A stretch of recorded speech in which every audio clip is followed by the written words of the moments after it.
Hello and welcome back to Conquering the JavaScript Interview. Today we're going to be exploring some foundational array methods that are quintessential for everyday tasks. Push, pop, shift, unshift. We have already used a few of these in previous videos of the Array Architect series, and this one we're going to be exploring these four related ones by implementing them ourselves. They make it easy to add or remove things from either the beginning or end of any array you ever mess with. So if you're eager to master these and figure out how you might implement them yourself in an interview or otherwise, we're going to dive on in. But first, make sure to check the description down below for a link to our community membership. For $25 a month, you get access to all of our current and all of our future, because I'm working on several, incoming courses. We have a front-end and back-end course that when combined make our large full-stack course and our full-stack program. And I have a personal standalone React course that takes you from zero to hero that I keep maintained and as up-to-date as possible. You'll also get access to our Discord, so you'll have constant help along your journey without the aggressive support you might get from Reddit threads or Stack Overflow or things like that, where you also can ask us questions and get content like this YouTube video series in real time based off of student questions. So if you're interested, check out the description down below for a link to that. Otherwise, like I said, let's dive on in.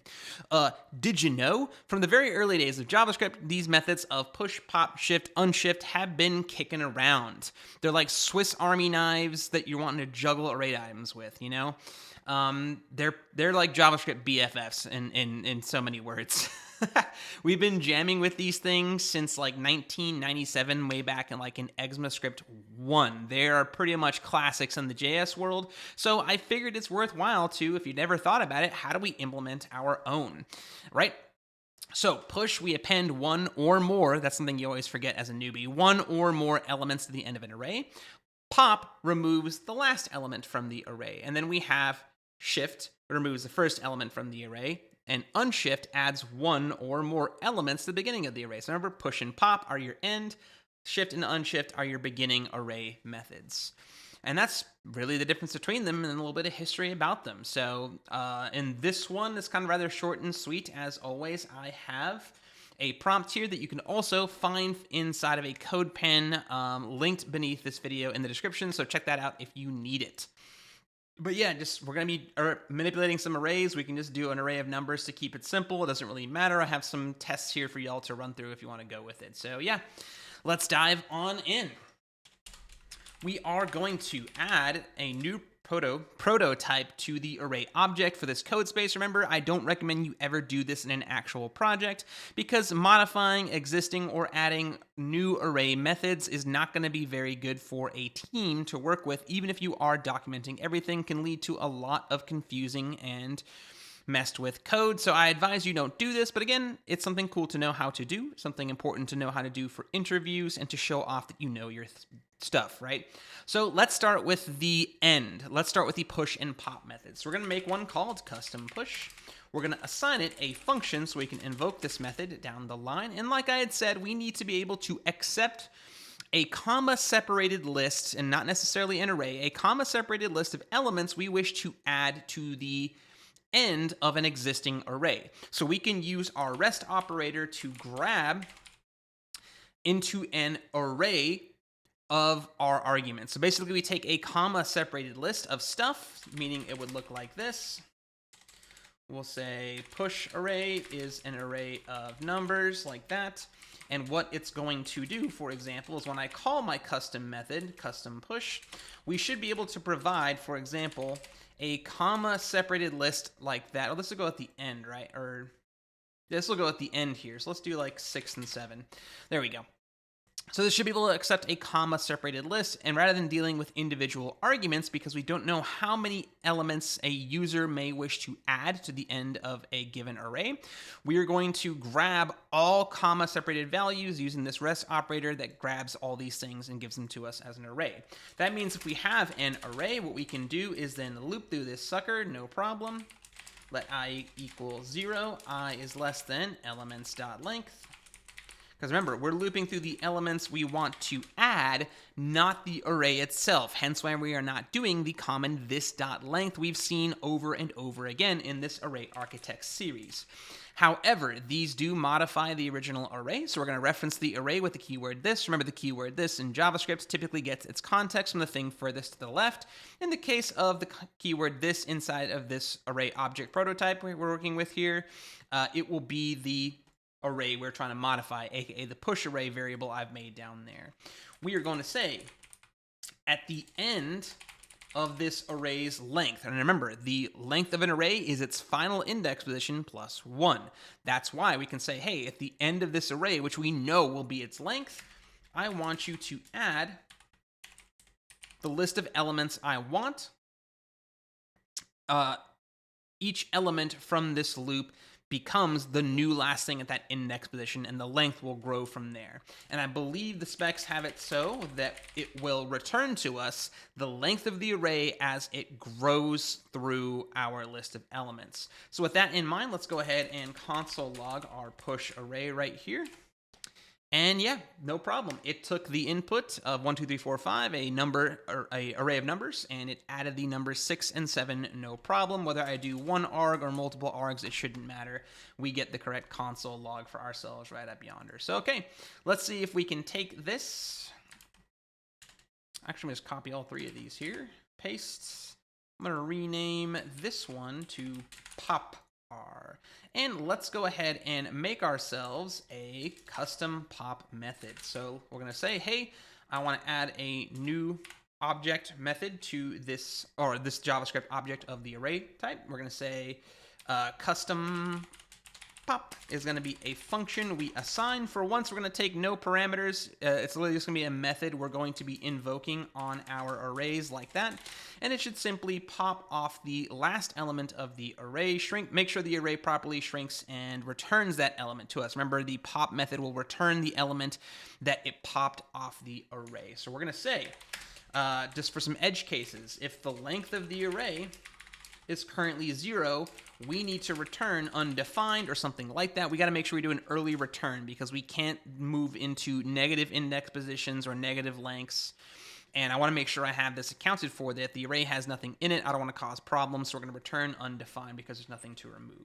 Now we got to grab the last element so we can return it. We're going to say last element is the current array element at the end, which is length minus 1. So go to the end of the array, subtract 1 of its length, that is our final index position, and make a copy of that element's value, hopefully, which will be the last element, which means I can return my last element. And this is a cool trick we learned in the previous video in this playlist where I covered the slice and splice methods. There was a clever way in that video where we truncated an array by removing all elements, because we had learned, and I'll reteach this lesson, is that the length property is not simply a getter, as this tooltip here is giving away the details. It is a getter and a setter. So it is a cool and clever way to be able to truncate or add items to an array, whether they're undefined or otherwise. So basically what this allows us to do is shrink the array's length down by 1, and that will then technically remove the element we just copied, hence why we did this step. We made a copy of that element, removed that element by truncating its length by 1, which means that thing gets lopped off, and we return that thing to ourselves. So if we take a look at our pop array now, we should see, instead of 1, 2, 3, 4, we pop the last thing off, and we get 1, 2, 3. We start with 1, 2, 3, 4, 5, and we end up with 1, 2, 3, 4 like expected. Very good, very good. Let's go ahead and move on to the beginning of the array, which is a little bit more complex because we're going to have to start dealing with what's called re-indexing, because it's easy here to simply lop off the last thing of the array, subtract its length by 1, and we're good to go.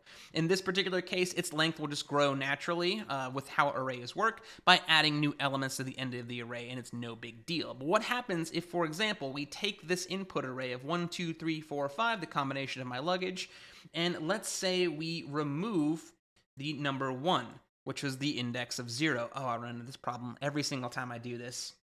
If this is index 0, it gets removed, then this is no longer index 1. It is the new index 0. This is the new index 1, index 2, index 3. So as we can see, all the elements that exist in the array are going to be re-indexed. All their index positions have to shift back at least one, depending on what method we're doing here. So things can get kind of haywire really quickly, and these are computationally a lot more expensive, which is why I recommend, I'll probably say again at the end of the video, don't mess at the beginning of the array over and over again if you can help it. Just add stuff to the end and know it's done that way, or something like that. Okay, so let's try the next one here. I'm going to go ahead and copy and paste these three here and change this to a...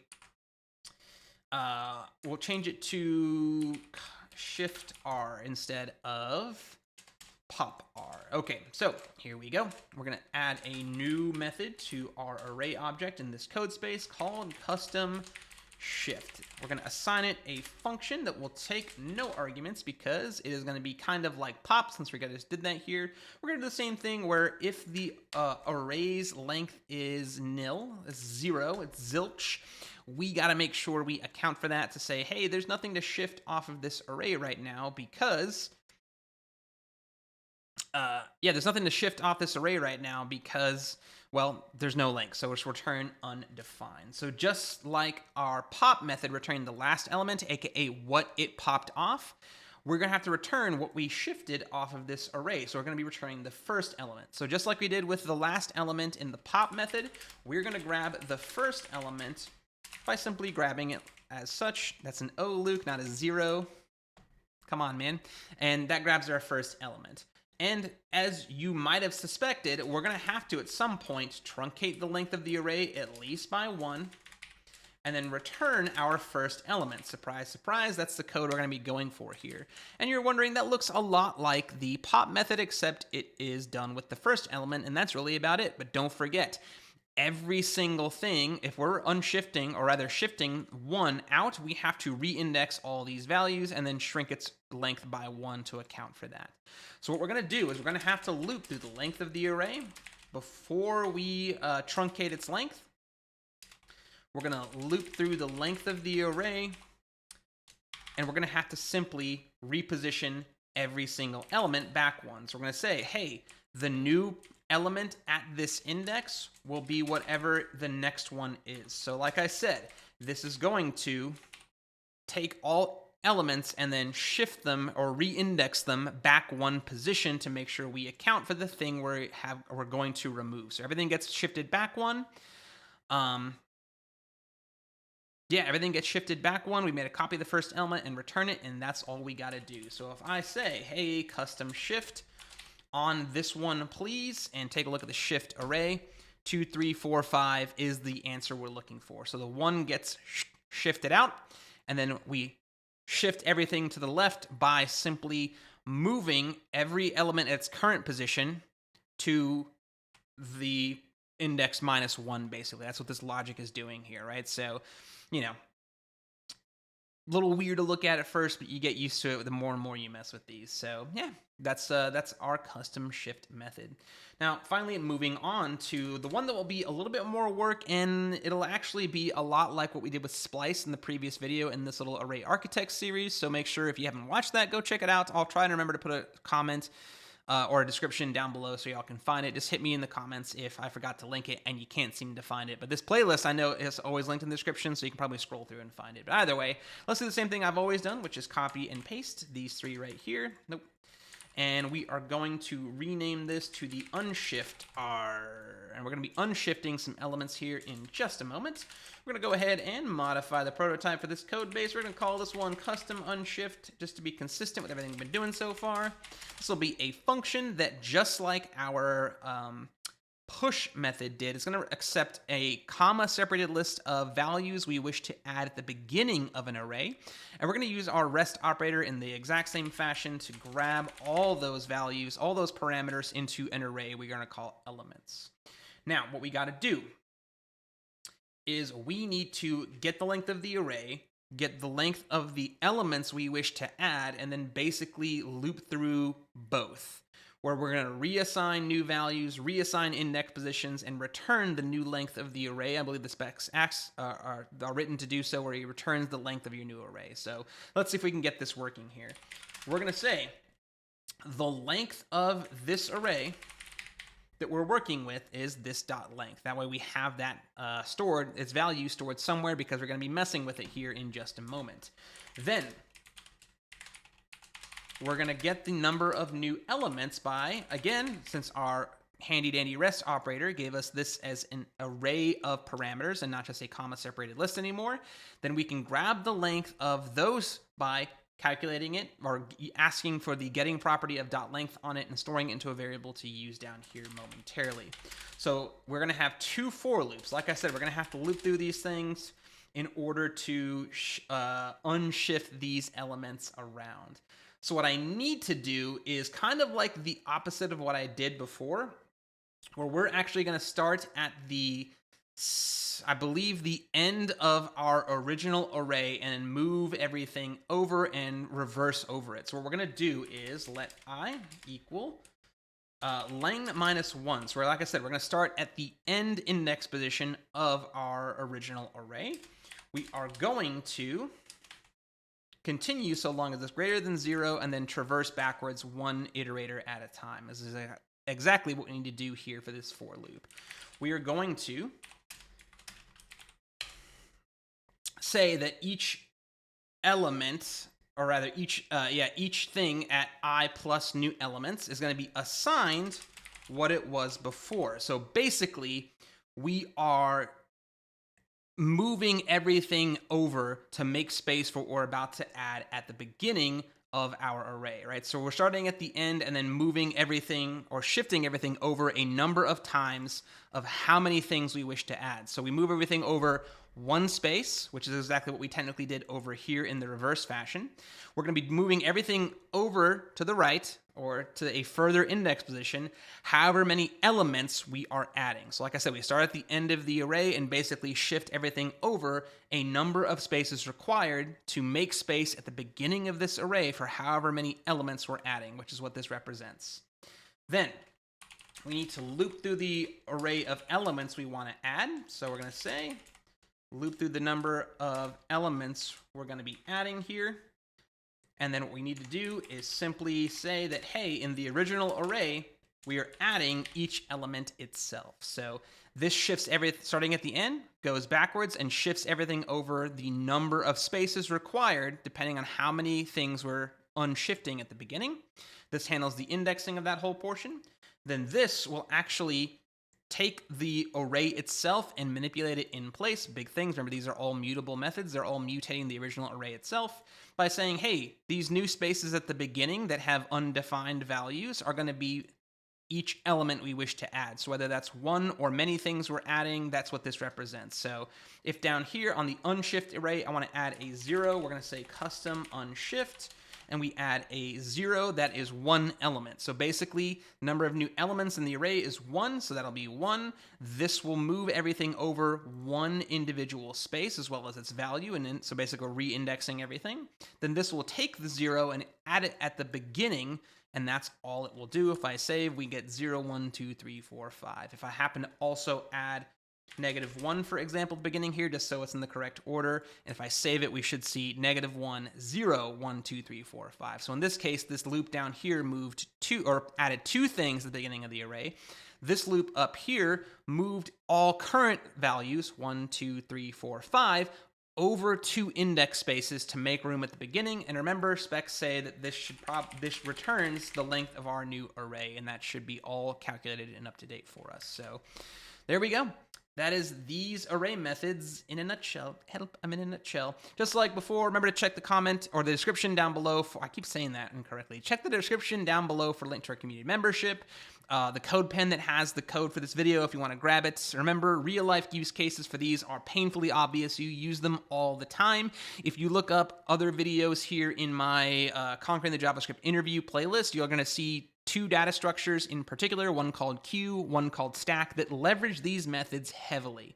So check those out. Remember, they have a massive pitfall in that they are all mutable methods. They all modify the original array. There's a lot of cases like React State where you don't want to do that. So you gotta make sure you know which methods are mutable and which ones are not. But of course, as developers, you'll just Google this stuff anyway. But whatever you can remember, at least you can save yourself a Google. And remember, the performance implications of shift and unshift can be very bad on large arrays, because if you have an array of a million elements and you add a couple things at the beginning or remove something at the beginning, you're going to have to unshift or shift and re-index a lot of potential elements the more and more you keep using shift and unshift. So if at all possible, just try and stick to the end of the array, since that has a lot less performance problems, okay? So thanks for diving into the intricacies of these fun methods that you have learned and probably used since the beginning of your JavaScript career. I'm going to keep on diving more into these methods. I'm actually having a lot of fun figuring out how to implement them myself, and then figure out how to describe them and teach them and write a little script for these videos. It's a lot of fun for me to make these, but if you have some ones you want to see in particular, let me know in the comments down below. Which, speaking of which, do all the YouTube stuff, like, comment, subscribe, hit the bell, get notifications from all the cool videos we post here. Me, my coworker Andrew, and Matt all post videos pretty regularly on here, and they all have a bit of a different flavor, so make sure you check out anything on here. And if you want some videos made, again, get in the comments down below, join our community, get in our Discord, and let me know what you're hunting, and we'll see what we can make. So until our next algorithmic adventure, stay inquisitive and happy coding.